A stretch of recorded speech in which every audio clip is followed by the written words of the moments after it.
Илјадници гласачи на Демократската партија вчера ги наполнија гласачките места во 1600 училишта, библиотеки и цркви во Ајова да ја дадат својата подршка за кандидатот кој ќе се соочи со Доналд Трамп во ноември. Гласањето заврши, но резултатите не стигнаа. Организаторите Демократската партија во Ајова пријави технички проблем со софтверот за пребројување на гласовите. Not at all surprised.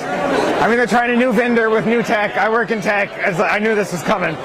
Во отсуство на официјалните резултати, Пит Бутиџич, еден од демократските кандидати, побрза да прогласи победа, комплетирајќи го хаосот во Ајова. So we don't know all the results.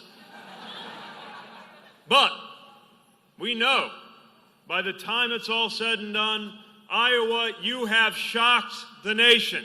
By all indications, we are going on to New Hampshire victorious.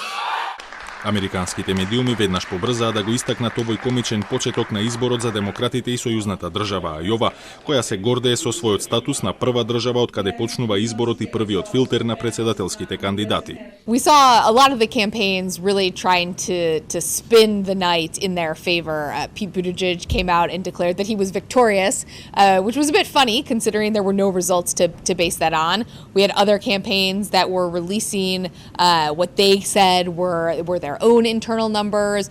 Апликацијата специјално креирана за испраќање на резултатите во централата на Демократската партија откажала. Исто така паднала и резервната варијанта со телефонско пријавување поради преоптоварување на линиите, но тоа не ги спречи кандидатите и за разлика од Бутиџич кој почна прв и другите се обидоа да профитираат во конфузијата, иако внимателно избирајќи ги зборовите.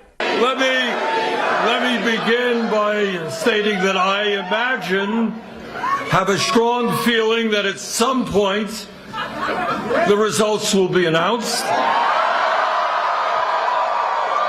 And when those results are announced, I have a good feeling we're going to be doing very, very well here in Iowa. Републиканците не ја пропуштија шансата да се подбиваат со своите политички опоненти. Бред Парскал, шефот на кампањата на Трамп, ја нарече најголема изборна катастрофа во историјата. Изборите следната недела се селат во Њу Хемпшир, потоа Невада и Јужна Каролина пред крајот на февруари. На 3 март гласаат дури 15 држави, а изборот завршува со демократската конвенција во Милвоки, Висконсин во јули, каде треба да биде објавен демократскиот кандидат за председателските избори.